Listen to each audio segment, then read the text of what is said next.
네, 안녕하세요. 넥슨 노동조합 스타팅 포인트 지회장 배수찬입니다. 오늘은 노동법 교육 때문에 찾아왔는데요.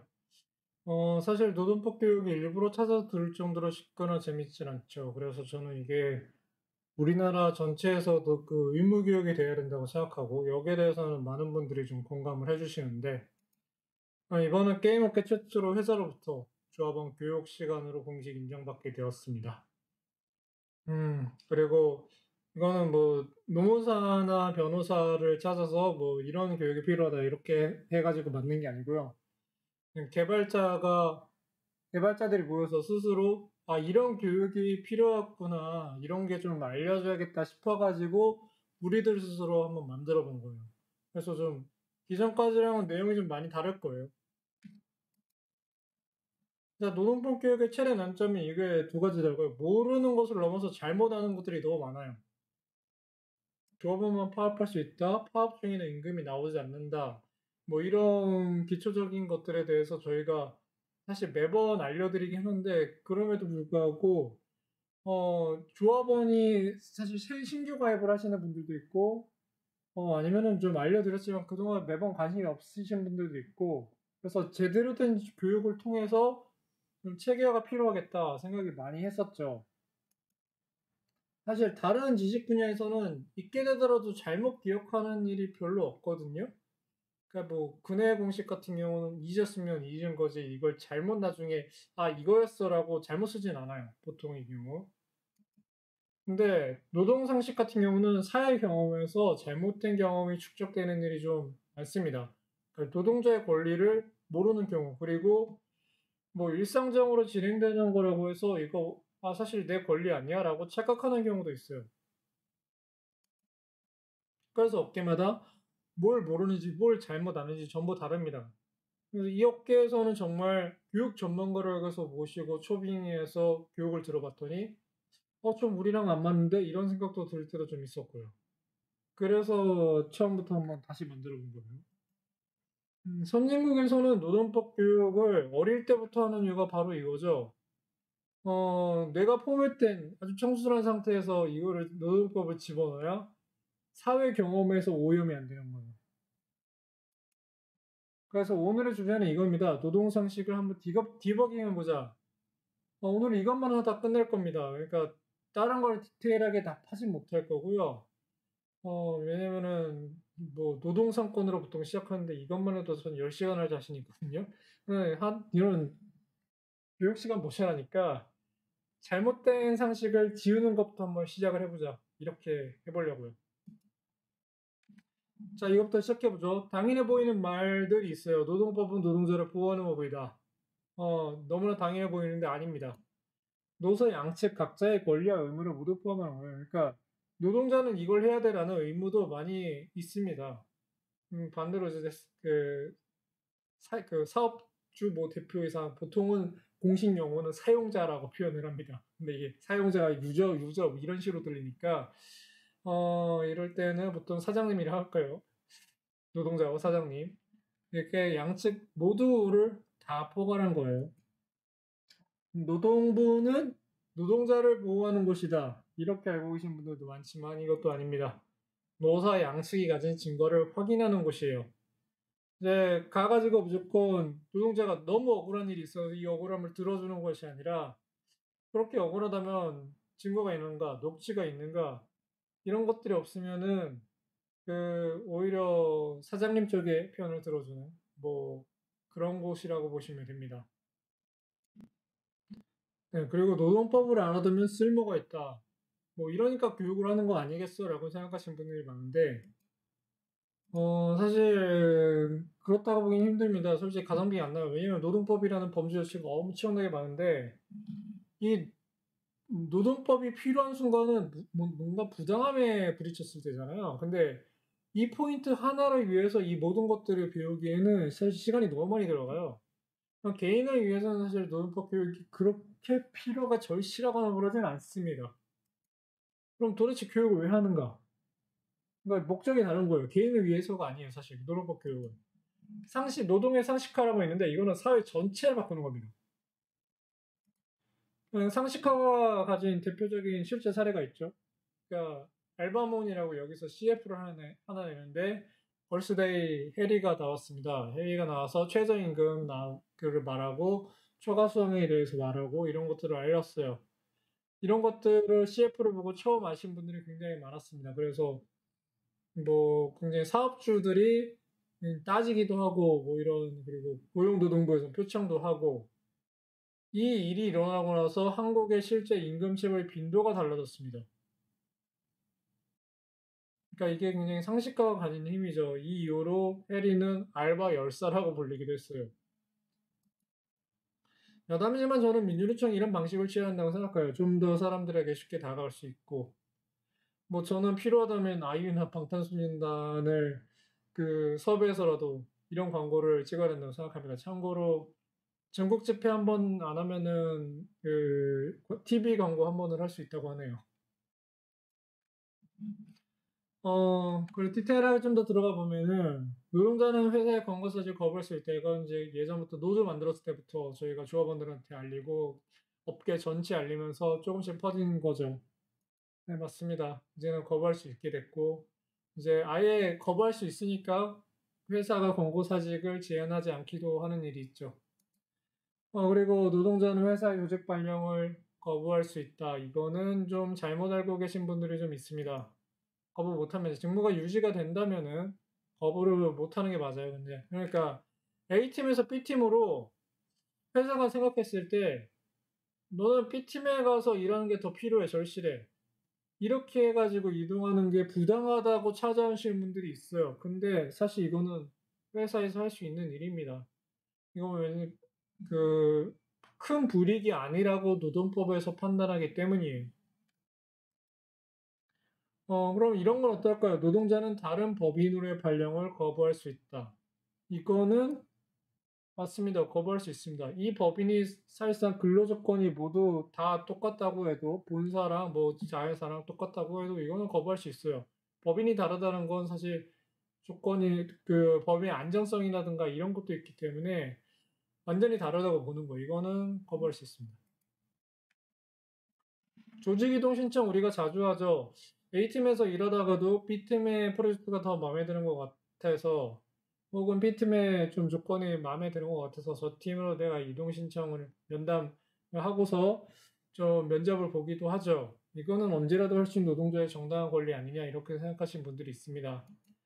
아니에요. 이건 노동자의 권청. 그러니까 신청 자체는 뭔가 할 수 있다 하시더라도 이걸 회사가 얼마든지 거부할 수 있습니다.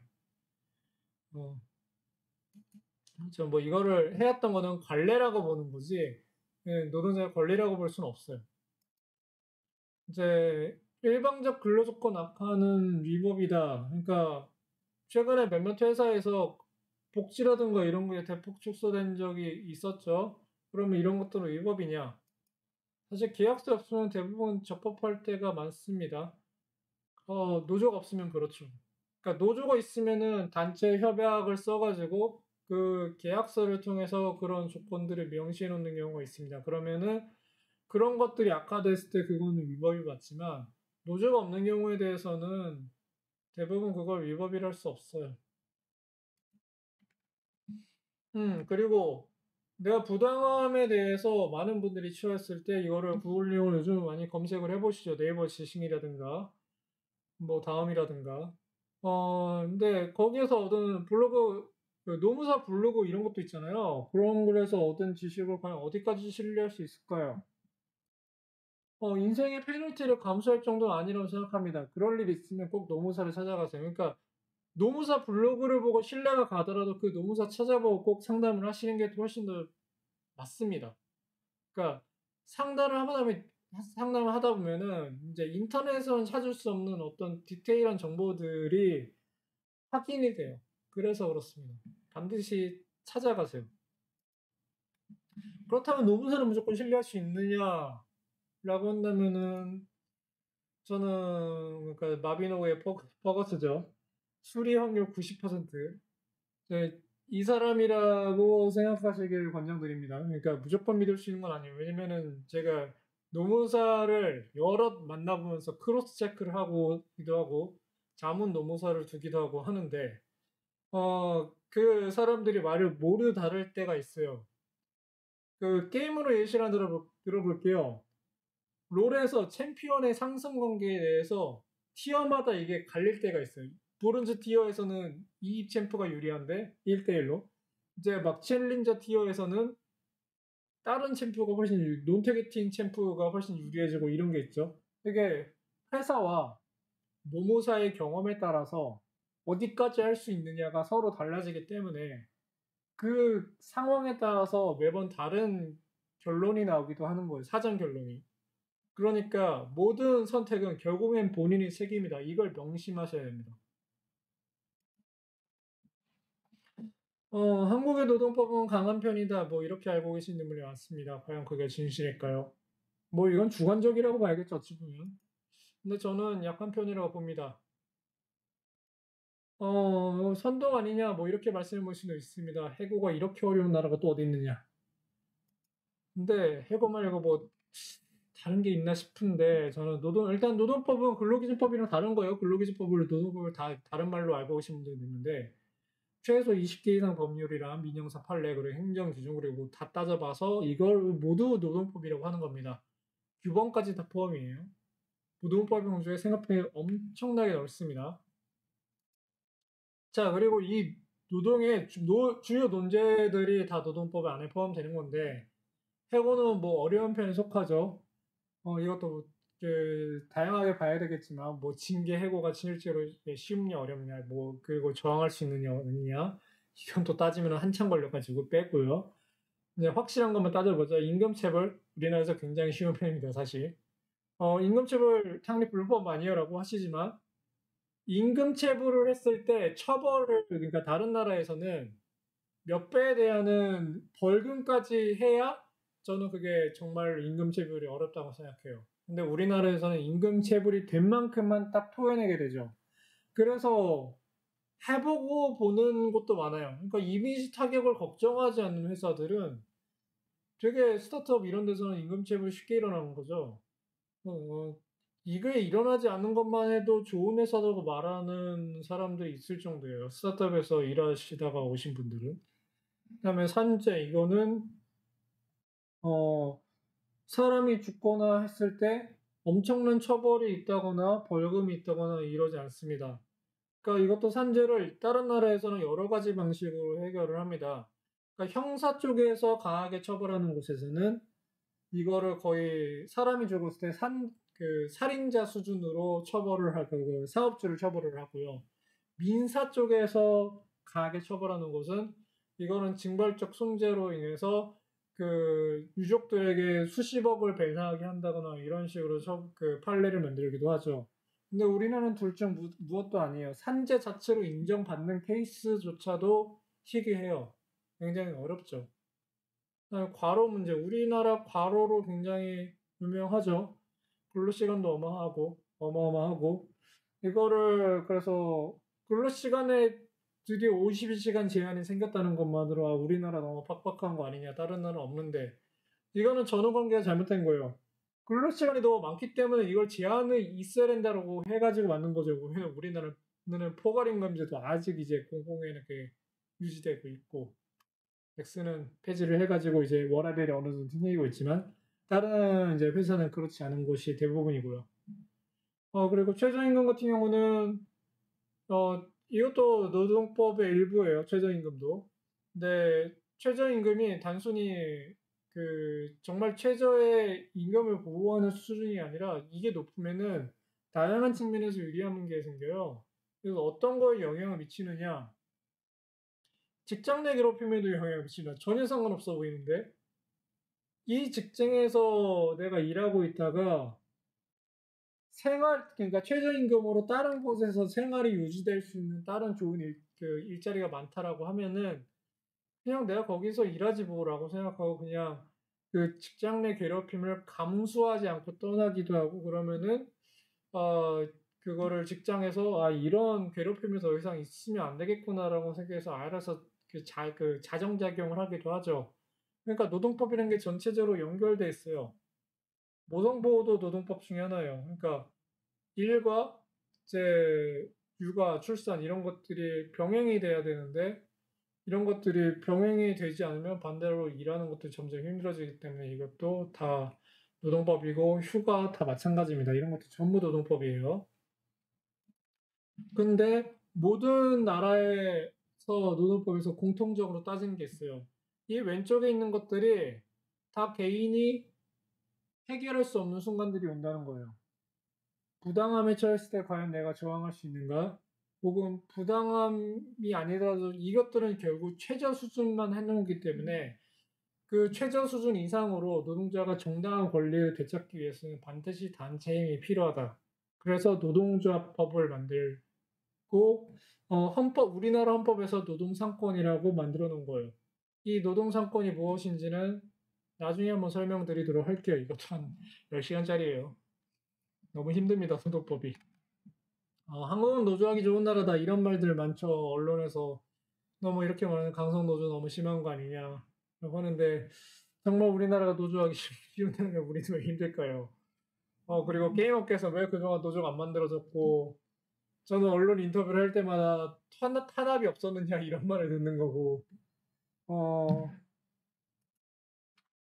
세계 노동권 지수라는 게 있습니다. 이게 국제노총에서 우리나라 전혀 상관없는 단체예요. 여기에서 매년 발표를 하는데 전 세계 다 조사해가지고 우리나라 매년 꼴찌입니다. 5등급이에요. 그러니까 5 플러스 등급 우리나라보다 아래로 있긴 한데 이거는 사실상 치안 분과 국가예요.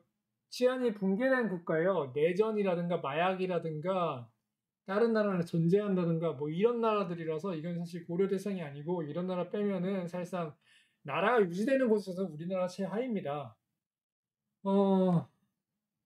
사실상 노동조합으로서 인정을 못 받는 곳이라고 보시면 됩니다.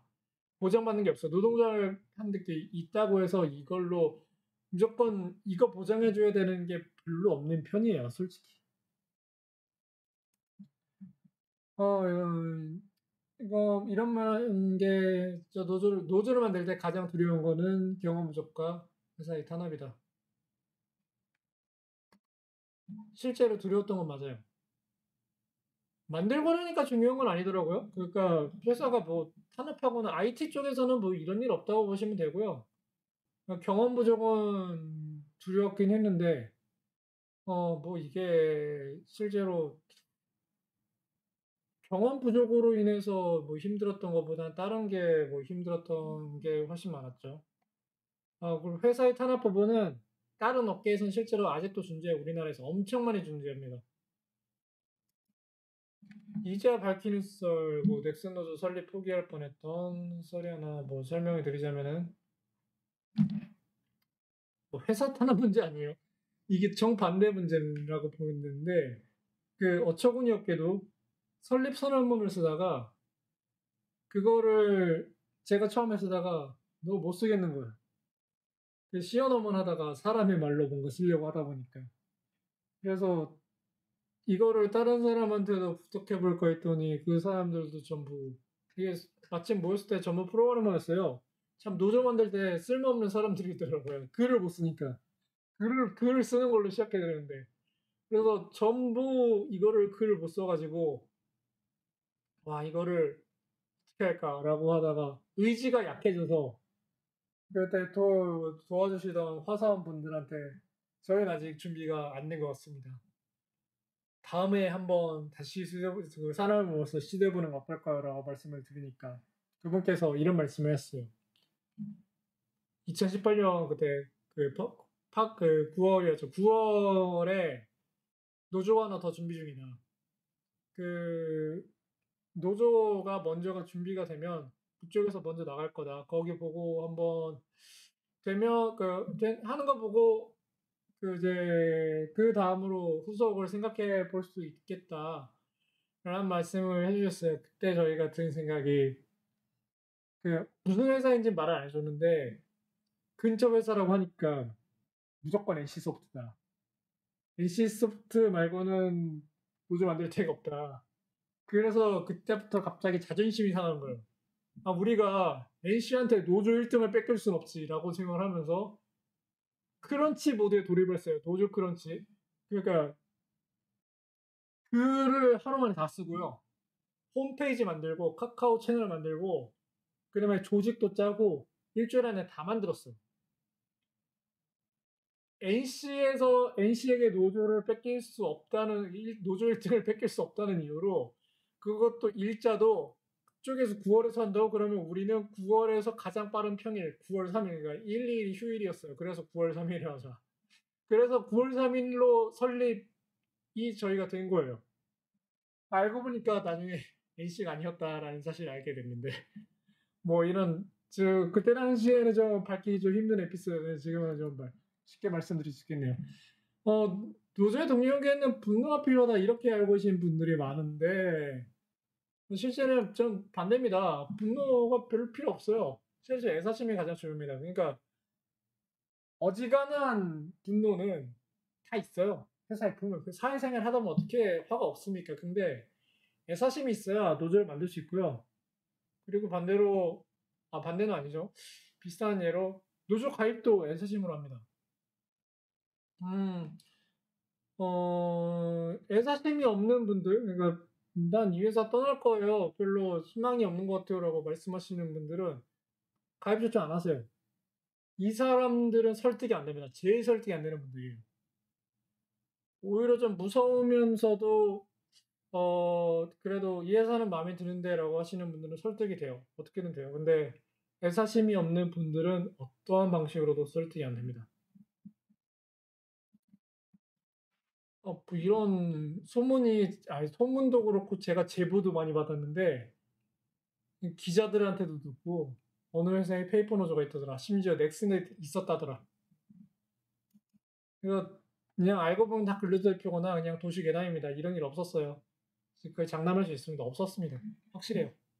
그러니까 페이퍼 노조는 20년 전에는 이게 있었어요. 아니, 게임업계 있었다는 게 아니라 20년 전에는 그때 당시에 노동법상으로 노동조합을 막 이런 식으로 어용 노조든 페이퍼 노조를 만들어 놓으면은 다른 노조 생기기 굉장히 힘들어지는 이런 게 있었기 때문에 그 노조 방지용으로 이런 걸 만들어진 게 있었는데 그때 당시에 떠돌던 이야기가 지금까지 내려온 게 아닌가 싶어요. 괴담 형식으로. 그거 말고 아니면은 그냥 근로자 대표가 노조라고 착각한 거 이거밖에 없습니다. 노조가 망하는 건 주로 회사의 탄압 때문이나 이런 얘기 많은데 탄압으로는 제가 망한 거 본 적이 거의 없습니다. 오히려 탄압하면 할수록 튀어 오릅니다. 강해지고요. 반대로 무관심, 그러니까 동료들의 무관심으로 망하긴 하죠. 아픈 사례긴 한데 노조가 처음 설립되면은 조합원이 별로 없을 때 할 수 있는 게 많지 않잖아요. 그래서 그 이후로 나는 노조가 성과를 보일 때까지 가입하지 않을 거야 라고 말씀하시는 분도 있어요. 그 상태에서 망하는 노조들이 있습니다. 실제로. 그러니까 조합원들이 있어야 성과를 낼 수 있고 근데 반대로 이제 동료들은 성과를 내야 가입한다고 그러고 악순환이죠. 이 악순환 속에서 아무것도 되지 않고 시간만 흐르다가 제 노조를 만드신 분들도 지치고 그걸 바라보고 있는 사람들도 신뢰감이 점점 없어지고 악순환 속에서 소리 소문 없이 망하는 거죠. 이런 사례들이 있어요. 생각보다 많이요. 탄압보다 많습니다. 설립받는 오해들이 있습니다. 이건 좀 억울했던 사건들이 있습니다. 지금도 억울해요. 이거. 저는 사실 완전히 다른 것들이 있는데 뭐 대표적으로 이런 거죠. 간부들 수입 증가로 해서 조합원을 늘리려는 거다. 그러니까 조합원 들면 조합비가 늘 거고 그 돈이 너희들이 월급으로 들어가는 거 아니냐. 아니에요. 월급 회사에서 나와요. 그러니까 받던 월급 그러니까 저희가 어떤 노동조합을 하기 전에 받던 월급 그대로 노동조합 전임자를 해도 똑같이 나옵니다. 회사 기준이에요. 회사 기준. 조합원이 얼마나 든다고 해도 이게 되는 게 아니에요. 저는 상관이 없습니다. 한 조합원이 두 배, 세 배 든다고 해도 저희는 받는 돈이 똑같습니다. 노동조합은 조합비 사용 내역을 숨긴다 이런 말씀을 하시는데 전혀 숨기지 않습니다. 그러니까 저희가 노동조합 감사라고 해서 노동조합에 가장 감시할 수 있는 어떻게 돈을 썼는지 감시할 수 있는 사람을 조합원 내에서 뽑아요. 공지를 하고 다만 그걸 귀찮아서 아무도 신청하지 않을 뿐이죠. 전혀 숨기지 않습니다. 다만 좀 이제 카페 같은데 되게 쉽게 보이게 할 수 있는 게 아니라 그 사무실 찾아와야 볼 수 있다라고 귀찮게 만드는 거 조금 있어요.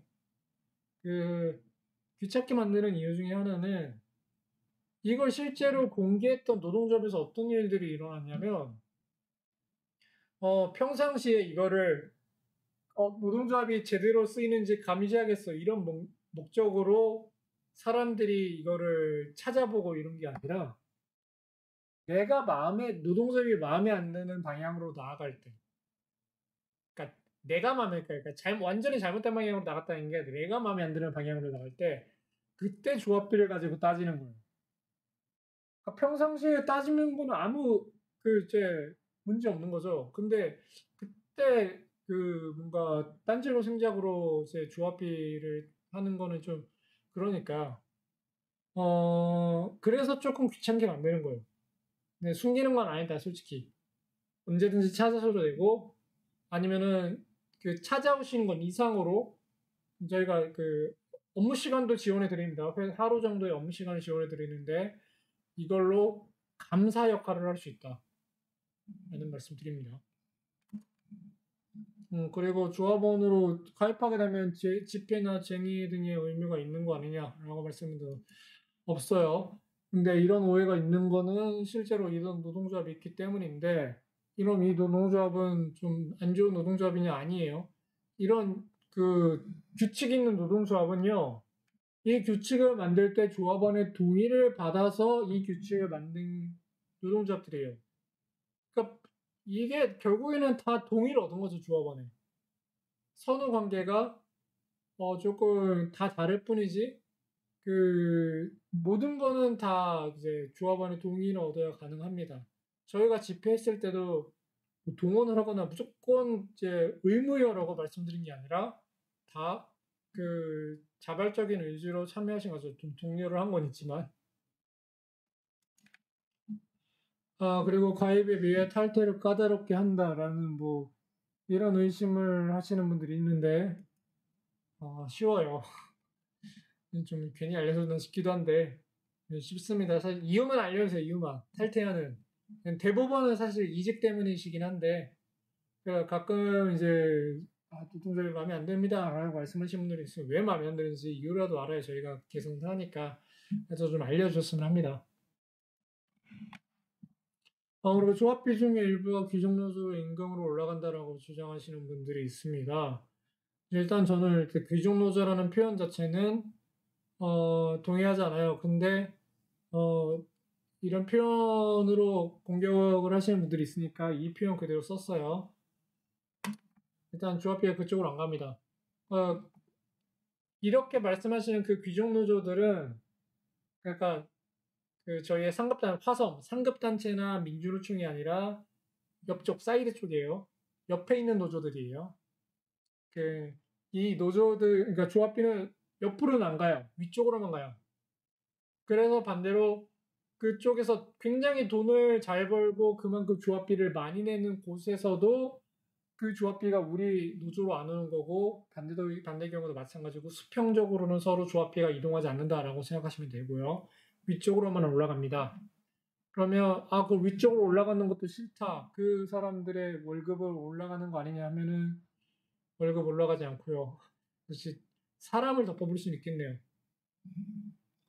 그리고 그 사람들의 월급이 사실 공식적으로 말할 건 아니지만 많이 받느냐 하면 그런 건 아니에요. 그러니까 상급단체에 있는 사람들의 상급단체에서 30년 정도 호봉이 쌓이면은 넥슨에서 7, 8년 차랑 평균 연봉이 비슷해요. 심지어 이것도 넥슨의 7, 8년 차의 기본급이랑 민주노총에서 30년 정도 일하신 분의 모든 임금을 다 합친 거, 그러니까 상여급 이런 거 다 합친 거랑 비슷한 거예요. 그래서 좀 안타깝죠. 전 솔직히 열정파이라고 봅니다, 오히려.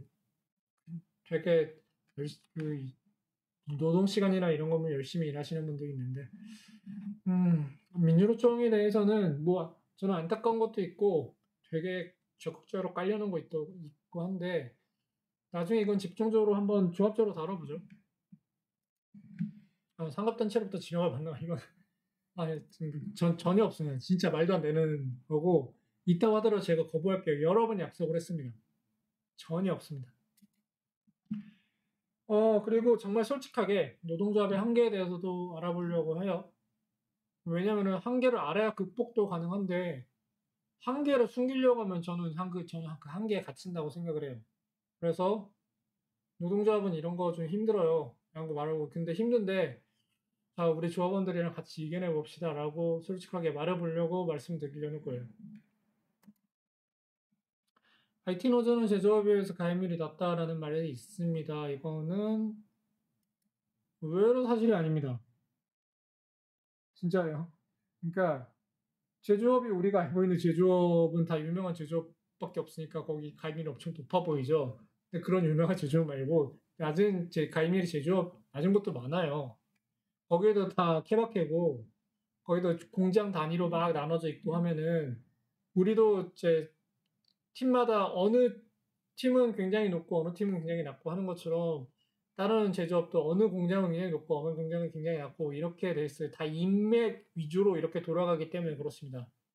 제가 아는 사람들로 한정하면 저는 7, 80% 정도의 가입률을 보여요. 제가 아는 사람들 중에서는.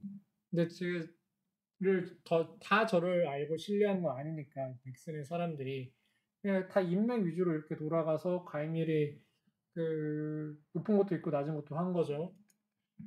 그 밖에 가입률에 이제 조직 팀마다 영향을 미치는 거 이런 게 있어요. 빅마우스, 그러니까 네가 시키지도 않았는데 정말 자발적으로 노동조합에 가입해야 한다라고 설득하고 외치고 다니는 분들이에요. 밥 먹으면서도 야 너도 가입했어 이렇게 말씀하시는 분들이거나 교습에서 이랬대요. 그러니까 되게 한다고 하시는 분 있다고 하더라고요. 저도 놀랐는데 이런 분들이 있으면은 가입률이 쭉 올라가요. 왜냐면은 그런 분들이 어떤 불이익을 겪거나 그런 게 아니라 그냥 정말 아무 일도 안 생기거든요. 그냥 그래도 돼요. 근데 그렇게 아무 일도 안 생기는 거 보니까 내 안에 두려움이 사라지는 거죠. 노동조합 간부가 아무리 백날 여러분 우리는 두려움을 가질 필요 없습니다 라고 말하는 것보다 그런 사람들이 자기 행동으로 정말 두렵지 않은 모습을 보여주는 게 노동조합에 대한 두려움을 없애는 훨씬 좋은 효과예요. 저희가 이런 다람쥐 피규어라든가 그런 노동조합의 사원줄이라든가 이런 굿즈를 만들어서 배포하는 이유가 다 이런 것들을 하고 다녀서 내가 조합원이라는 거를 인증하게 되면은 그러니까 주변에 퍼뜨리게 되면은 그걸로 사람들이 안심하는 효과가 있고 결국은 가입률을 올리는 효과가 있습니다. 그리고 IT 노조는 제조업에 비해서 이직으로 인한 탈퇴가 많다. 이렇게 하시는 분들이 많은데 사실입니다. 맞습니다. 뭐 이건 어쩔 수 없죠. 우리가 이직을 막을 수는 없잖아요. 보통 회사에서 이제 외부에 공개되는 데이터를 보면은 한 퇴사율이 20% 정도, 연간 20% 정도 되는데 계열사 이동도 합친 거라서 그거보다는 조금 적습니다. 조합원은 연간 한 10% 정도 탈퇴를 하세요. 이직으로 인한 탈퇴가 매년마다 이직으로 해서 10% 빠지니까 항상 그 조합원이 유지가 되려면 항상 10% 이상의 조합원들이 들어오셔야 저희가 유지가 되는 상황이죠. 그래서 지금은 탈퇴 속도랑 이직으로 인한 탈퇴 속도랑 가입 속도랑 좀 기량을 유지하고 있는 상황이죠. 가입이 좀 더 많습니다. 그렇지 말이에요. 그리고 IT 노조는 제조업에 비해서 행사 참여를 내렸다 이런 말씀을 하시죠. 이것도 맞아요. 어쩔 수 없습니다. 근데 이거는 이직이랑은 조금 다른 의미인데 정확히는 제조업이라기보다 다른 걸로 비교해야 돼요. 그러니까 참여를 비교하려면 직종보다는 임금 체계에 대한 차이. 호봉제는 이제 내가 이제 그 평가에 상관없이 매년 정해진 호봉이 있는 거고, 과제에서는 그래도 싫어하지 않을까? 이런 의심을 좀 하십니다. 하실 필요가 없다고 열심히 설득을 해도 실제로 노동조합 간부들은 오히려 그런 일 전혀 걱정하지 않거든요. 근데 뭐 조합원 여러분들 너무 이런 걸 걱정하가지고 간담회 이런 거 참여하는 것도 두려워하시고 이런 것들이 좀 안타깝죠. 그래서 참여율이 실제로 낮은 편입니다. 그럼 이런 것들 해결하면 어떻게 해야 될까? 평가가 공정하면 해결되는 일 아닐까? 굉장히 공정한 평가를 해서 조합의 참여 유무랑 상관없이 그냥 누구나 납득할 수 있으면 되는 거 아닐까? 그러면 조합원들이 이런 말씀을 해주시는데 솔직히 어려워요. 이건 힘의 문제가 아니에요. 공정평가는 경영진도 원하는 거예요. 우리가 지금 더 힘이 10배로 세져도 이거는 힘듭니다. 왜냐면 노동조합은 그냥 회사한테 윽박 지르는 존재가 아니라 항상 대안을 제시해야 돼요. 근데 공정평가는 누구보다 경영진이 원해요. 왜냐면은 누가 일을 못하고 누가 일을 잘하는지 가려내서 일을 잘하는 사람한테 높은 연봉을 주고 그 반대의 경우에 낮은 연봉을 주는 게 경영진의 제 1차적인 목표입니다. 인재 유지를 위해서죠. 노동자 입장에서 좋은 평가의 기준은 공정성, 투명성, 직관성 이렇게 세 가지가 있는데 공정성은 그냥 내가 누구나 납득할 수 있는 기준을 마련하는 거고 투명성은 그 기준을 밝히는 거랑 뭐 예를 들어서 연봉 인상률이 몇 %냐 뭐 이런 거를 그 연봉 테이블이라는 게 있다면 이게 얼마냐 뭐 이런 걸 밝히는 것도 투명성 영역이고요. 직관성은 좋은 평가를 받았을 때 좋은 보상으로 이어지느냐. 이걸 확신할 수 있는 게 직관성이에요. 노동조합은 최대한 2번, 3번을 추구합니다. 1번은 거의 추구를 못하죠. 근데 이건 뭐 추구를 하면은 저는 어지간한 진짜 회사에 대해서 정말 신뢰가 없을 때만 1번을 추구하는 거라고 생각을 해요. 그리고 너무나 당연해 보이는 얘기들을 한번 시작을 해볼게요. 노동조합은 조합을 보호해야 된다. 원칙적으로는 틀린 말이에요, 이거. 보호가 아니라 연대가 맞습니다. 노동조합은 조합원과 연대해야 된다. 연대가 뭔지 조금 이따 설명 한번 해드릴게요. 노동조합은 약자를 도와야 된다. 이렇게 생각하시는 분들도 많죠. 이거는 아니다. 노동조합 약자를 돕는 건 아니다. 라고 말씀하시는 분들도 있고, 두 가지 부류가 다 있어요. 다 있는데, 정확히는 이것도 도움이 아니라 연대예요. 자, 그럼 연대란 무엇인가? 당사자의 목소리에 기울이고 그 사람들이 행동했을 때 거기에 함께하는 거예요. 그러니까 당사자들이 아무것도 안 하고 나를 지켜줬으면 좋겠어. 혹은 나를 대변했으면 좋겠어. 이거는 연대가 아니에요. 이거는 뭐 투쟁 대행 뭐 이렇게 볼 수 있는 거죠. 그러니까 이거는 이렇게 뭐 한 노조가 할 수도 있긴 하지만 원칙적으로 노조의 역할이라고 보긴 힘듭니다. 노동조합은 조합원을 위한 이익단체다. 이게 원칙이에요, 사실. 원칙은. 다만 이건 좀 무서운 말이기도 하죠. 케바케로 들어가 보니까 정말 무서운 사례가 있어요. 조합원이 부정을 저질렀을 때 노동조합은 그걸 감싸야 되는 거. 이거는 정말 노동조합 오래 하신 분들도 생각이 갈리고요. 넥슨 집행부 안에서도 생각이 갈리고 조합원들 사이에서 생각이 갈려요. 심지어 회사에서도 회사 인사팀에서도 생각이 갈리더라고요. 그러니까 조합원이 부정을 저질러도 우리는 변호사의 역할을 해야 되는 거 아니에요.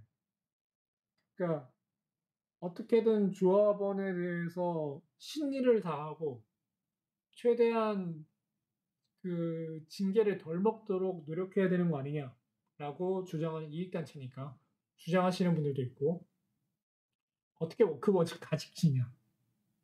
그래도 저 사람이 잘못한 거 뻔히 아는데 어떻게 우리가 저 사람을 지키냐라고 말하는 사람도 있어요.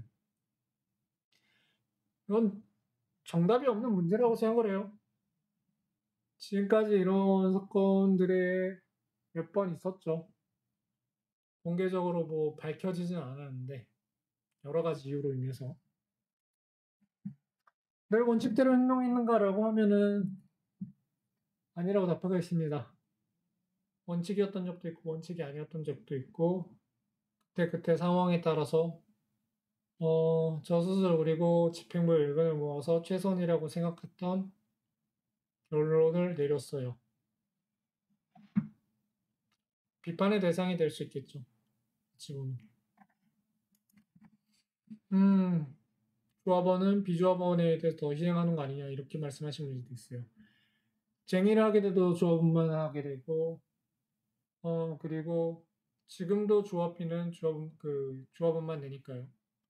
나중에 혜택은 비조합원들도 같이 받게 되고 라고 하니까 조합원 입장에서 좀 억울하신 분들 좀 있어요. 인정합니다. 사실 아프지만 맞는 말이에요.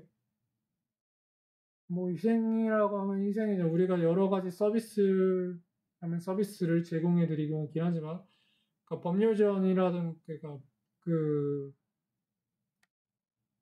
노무 상담 말고도 어, 어떤 내 개인사, 뭐 이혼 문제라든가 뭐 층간소음이라든가 이런 다양한 잡다한 생활사 등에 대해서도 그 법률 상담이 필요할 때 거기에서 자문법인을 통해서 무료 법률 상담을 해드리고 있어요.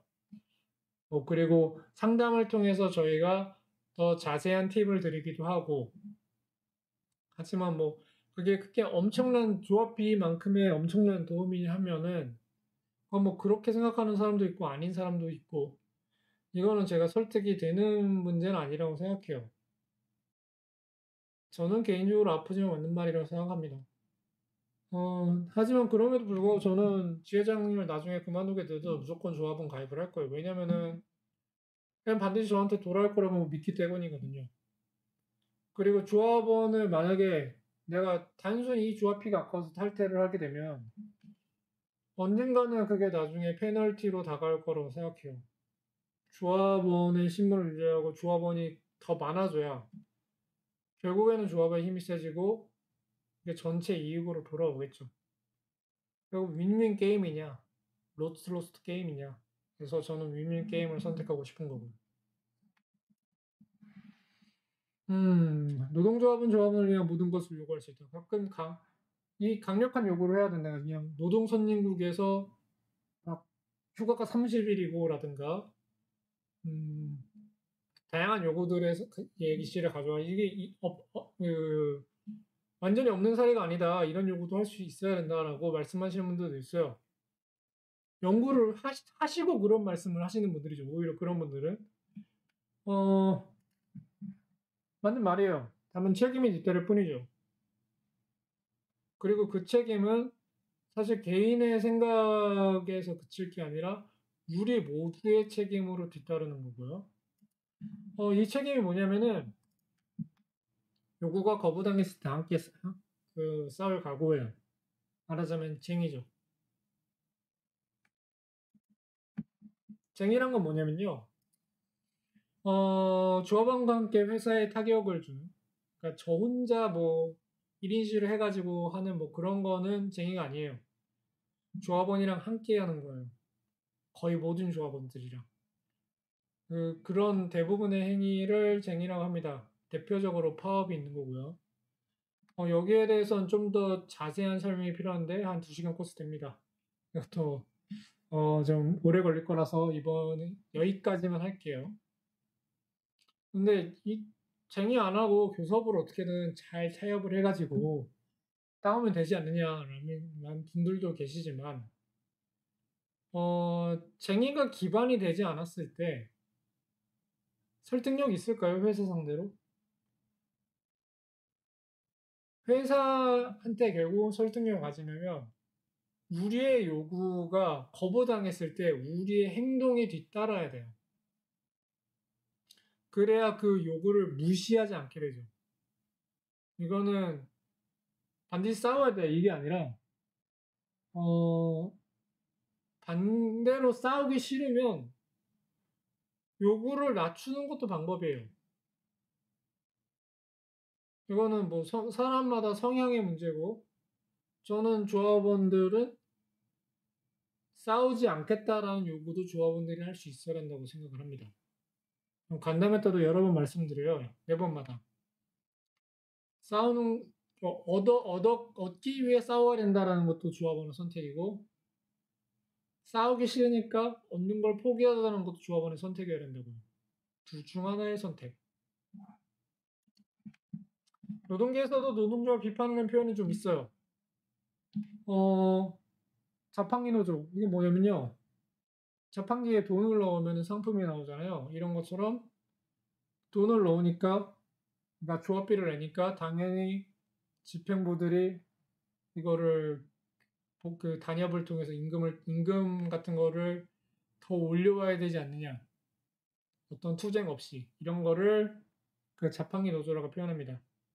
반대로 빈순의 노조는 우리가 이렇게 정당한 요구를 했는데 회사가 들어주지 않은 거다. 회사가 나쁜 거다. 우리는 잘못 없다. 이렇게 말하는 노조들을 이런 집행부가 있는 노조를 빈순의 노조라고 합니다. 그냥 사실 그 요구안에서 관철시킬 생각이 추호도 없었음에도 불구하고 그냥 그 요구안에 넣어놓고 그냥 회사 비난하는 걸로 넘어가는 거죠. 여론전으로. 이걸 빈순의 노조라고 해요. 그리고 투쟁 대행 서비스업 이거는 IT 노조 쪽에서 좀 유행하는 말인데 그 노동조합 자체를 나 대신 싸워주는 사람이고 나는 그 과정 속에서 티끌만큼의 손해도 없어야 돼라고 생각하시는 그런 관점이에요. 노동조합은 사실 이런 게 아니에요. 연대단체죠. 그렇다면 노동조합은 앞서 말했던 그런 잘못된 방향이 아니라 어떻게 하면 옳은 방향으로 놓아갈 수 있고 노력을 할까요? 어려운 문제긴 한데 일단 모든 노동조합의 모든 결정은 다수결이다 이렇게 해보신 분들도 있는데 부분적으로는 사실입니다. 일단 가장 중요한 안건들은 그렇게 해요. 임원 선출, 탄핵, 그리고 협약 체결 혹은 협약 체결이 되지 않았을 때 쟁의, 그리고 대의원대의 안건들 이것들은 다수결로 합니다. 다만 이거는 이제 이것도 주권부인데 이렇게 하는 단체 노동조합을 민주노조라고 해요. 민주노총 말고 민주노조. 그러니까 상급단체를 한국노총으로 가진 곳이나 그냥 기업별 노조에서도 이렇게 하는 민주노조가 있어요. 이렇게 조합원들의 직접 투표로. 근데 반대로 이렇게 하지 않는 곳이 한국노총이나 기업노조 안에 있죠. 이런 것을 비민주노조라고 하는데 어용노조로 의심을 받기도 많이 하죠. 이런 것들은. 왜냐면은 어용화가 굉장히 되기 쉽거든요. 직접 투표가 안 되니까 그런 곳에서는 회사에서 꽂아 넣을 수가 있어요. 되게 임원 코스라 그런 데는 막 임원 코스라기도 하고 뭐 그런 거죠. 근데 직접 투표를 하게 되면은 사실상 어용화가 불가능에 가까워집니다. 민주노총에서는 이게 규칙이기도 하고요. 이건 뭐 민주노총의 장점이죠. 그리고 노동자의 모든 결정은 노동자에게 무조건 유리하다. 안타깝지만 사실이 아닙니다. 노동자는 넥슨의 노동자가 5,000명쯤 됩니다. 계열사 다 합치면 이게 사람들이 역할이 다 다르고 입장이 다 달라요. 그리고 저희는 어떤 회사와의 교섭이라든지 모두 인사제도 변경에 대해서 모든 노동자에게 유리한 결정만을 내릴 수는 없어요. 그런 결정만을 내리려고 하다 보면은 아무것도 결정을 내리지 못할 때도 있습니다. 뭐 그것도 방법이긴 하겠죠. 비난은 받지 않을 테니까요. 그것도 조합원의 선택지 중에 하나가 될 수 있어요. 이런 걸 다 통틀어서 불편한 이지선드라고 합니다.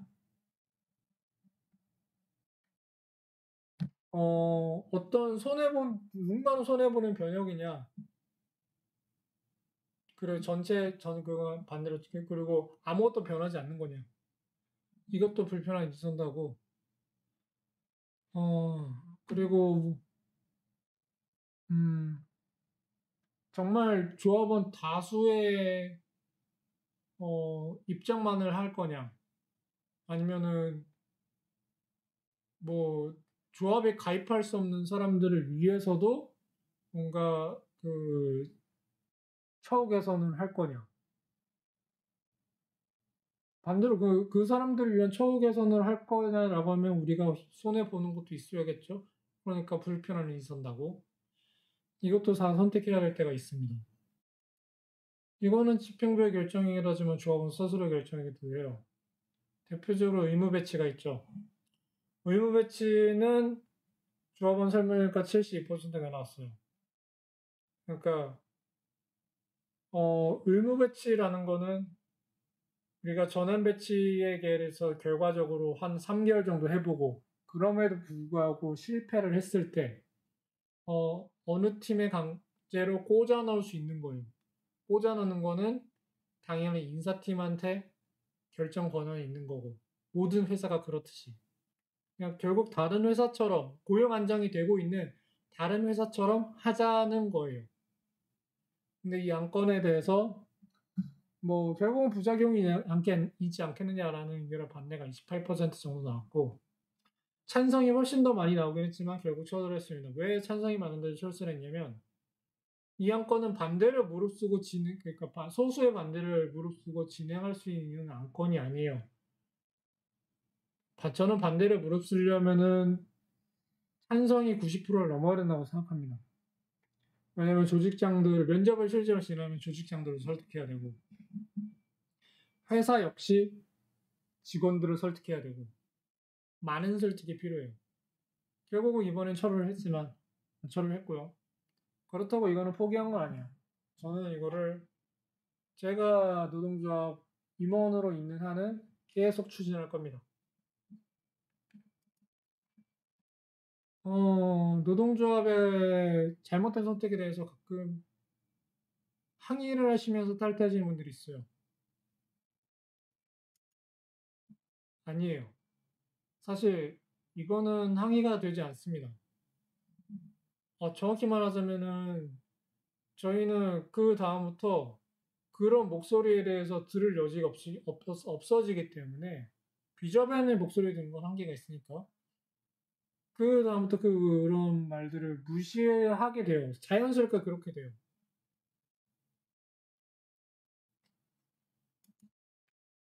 차라리 이걸 추천드립니다.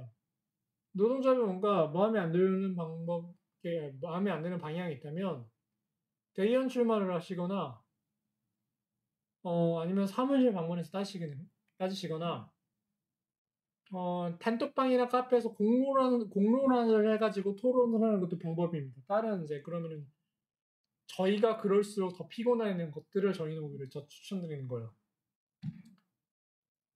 근데 탈퇴는 사실 저희 하나도 안 피곤하고 오히려 무시할 수 있는 요건이 되기 때문에 그래서 추천드리지 않습니다. 그거는 노동조합이 성장하는 방향도 아니고 그 탈퇴하시는 조합원분의 바람이 성취되는 쪽도 아니에요. 물론 여기 안 쓴 것도 있는데 어, 임원 출마 그러니까 지회장 출마를 하시는 게 진짜 최고긴 합니다. 그러니까 아예 개파를 나누는 것도 전 추천을 해요. 전 개파를 잇는 게 오히려 낫다고 생각하거든요. 노동조합에. 이게 분열이 아니라 대안 있는 거라고 생각해요. 뭐 이것도 생각에 따라 다르긴 한데 저는 그 지회장이 제가 뭐 유일한 지회장 후보로서 나중에 계속 하는 것보다 경선을 할 수 있고 그 조합원들한테 대안을 제시할 수 있는 거. 그래야 그게 지속 가능한 노동조합이라고 생각을 합니다.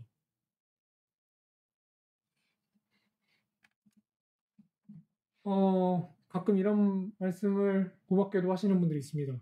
정말 고마운 분들. 조합원으로서 작게나마 할 일이 있는가? 네, 많아요. 대표적으로 어떤 일이 있냐면요. 저희가 굿즈를 나눠드리고 있거든요.